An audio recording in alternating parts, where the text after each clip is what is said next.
My husband still kisses me like I'm his world, while I hide the truth that I cheated on him. He doesn't know.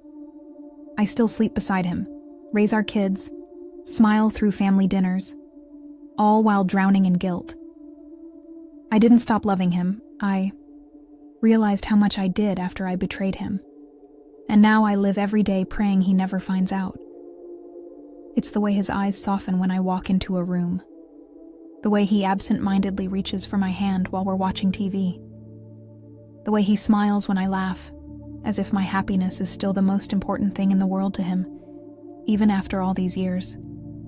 His name is Owen, and he is the best man I've ever known. We've been married for 11 years. We have 2 kids, Emily, who just turned 9, and Liam, who's 6, and still believes I can fix anything with a hug. Our life isn't flashy. We have a modest home in the suburbs, family dinners around a scratched-up oak table, and weekends filled with soccer practices and grocery store runs. But it's ours, and it's good. Or, it was. Until I broke it. And the worst part? He still doesn't know. He still kisses me every morning before work. He still brings me coffee when he senses I've had a rough night with Liam's nightmares. He still whispers I love you when he thinks I'm asleep. And I just lie there, pretending to be at peace, when in reality, I'm suffocating, because I cheated on him. It was just one night. One moment of weakness. One moment that I've replayed 1,000 different ways in my head, each time begging myself to rewrite it, to scream no, to walk away. But I didn't. I stayed. And now I live in a prison of guilt, panic, and unbearable silence. It started with late nights at work. I had just taken on a new client at the marketing firm where I worked. We were prepping for a huge campaign, and deadlines kept us chained to our desks past 9 p.m. Owen was endlessly supportive. He handled the kids without complaint, sent me texts to remind me to eat, and even warmed my dinner when I got home exhausted. I should have felt grateful. Instead, I started feeling something I hadn't felt in years. Seen. His name was Daniel. He was part of the client's brand team, mid-30s, with a dry sense of humor and a quiet intensity that felt magnetic. He wasn't more attractive than Owen, not even close, but he looked at me like I was fascinating, like I was someone new. And for a woman who had spent nearly a decade wiping noses and folding laundry, that feeling of being desired, again, was intoxicating. It started small, lingering glances, shared jokes, late-night takeout at our desks. I told myself it was harmless, that I would never cross a line, that I loved Owen, and Daniel was just a blip, a distraction. Then one night, we were the last 2 left in the office. It was raining. The windows were streaked with water, and the fluorescent lights above us hummed like a lullaby. He brought over a blanket he kept in his office and wrapped it around my shoulders. I should have thanked him and gone back to work. Instead, I looked at him. Really looked at him. And he looked back. I don't know who moved first. Maybe we both did. Maybe it was inevitable from the start. But suddenly, his lips were on mine, and my hands were gripping the edge of the desk like I needed something to hold on to. I told myself to stop, that this was the moment to pull away, but I didn't. It was quiet. Too quiet.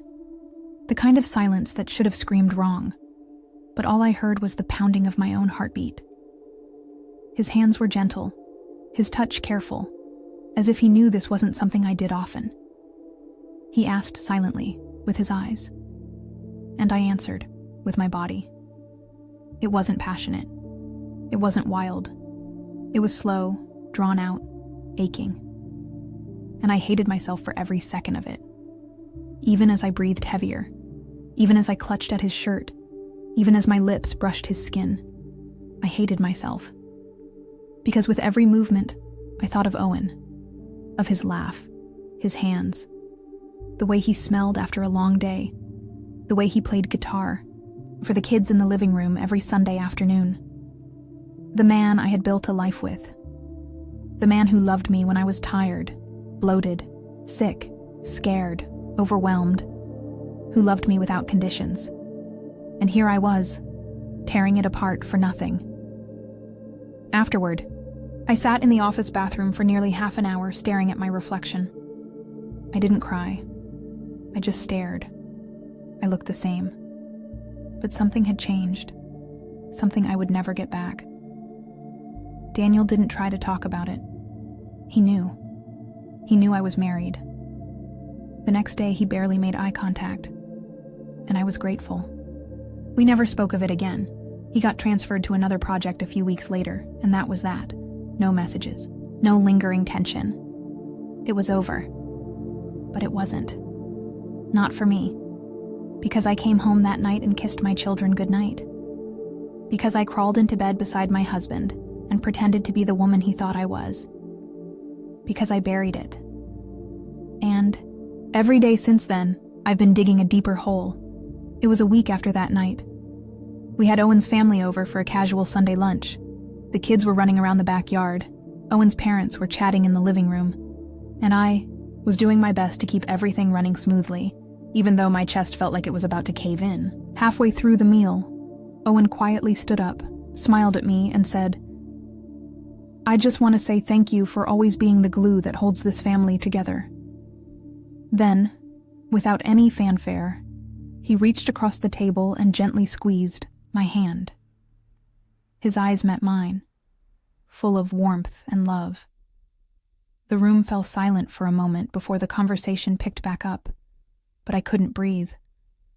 I felt tears prickling behind my eyelids, and every ounce of guilt and shame crashed over me like a wave. I excused myself to the bathroom, locking the door behind me and leaning against the cold tile wall. I sank to the floor, letting the tears finally fall, whispering over and over, "How could I do this to him? I've changed since. I know I have. I can feel myself being more cold, reserved. I avoid eye contact. I still love him. God, I'll always love him.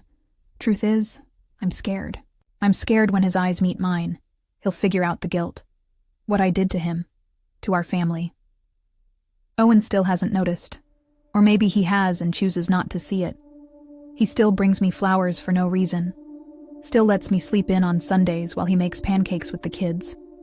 He still defends me when his mother complains I don't call enough. Still brags about me to friends. Still lights up when I walk into a room. And every time he does, I want to scream. Because I don't deserve it. I don't deserve him. I started volunteering more at school. I joined a book club. I planned family game nights. Anything to distract myself, to prove to the universe that I was still good, that I could make up for it. But no matter what I do, the truth follows me like a shadow I can't outrun. Sometimes I lie awake at night, wondering what would happen if I told him. Would he forgive me? Would he fall apart? Would he take the kids and leave? The thought of hurting him, of hurting them, is unbearable. But so is this silence. There are moments, fleeting moments, where I almost break. When Liam climbs into bed with us at 3 a.m., clutching his stuffed dinosaur, and Owen wraps us both in his arms like we're his treasure, I feel it rise in my throat. The need to tell him, to confess, to beg. But I don't, because I'm a coward. I'm too afraid of destroying the only good thing I've ever known. And the sickest part, the selfish part, I still love him. More than ever. Maybe that's the cruelest irony of it all. That it took betraying him to realize just how deeply I love him. How much he means to me. How much I've lost. Even if he hasn't figured it out yet. I don't know how long I can keep this up. Every day I play the role. The devoted wife. The loving mother. And every day, a little piece of me dies. Sometimes I think about writing him a letter, leaving it on the nightstand, and disappearing, sparing him the confrontation, the rage, the heartbreak, just giving him the truth and setting him free. He'd deserve that more so than what I'm giving him now. But then Emily asks me to braid her hair, and Liam begs me to stay a little longer at bedtime, and Owen pulls me into his chest with that familiar warmth I've known for over a decade, and I can't. I stay. And the secret stays with me, like a noose around my neck, tighter every day. Maybe someday I'll find the courage, or maybe I'll carry it with me to my grave. Either way, the damage is done, and no matter how perfectly I play the part, I will never be whole again.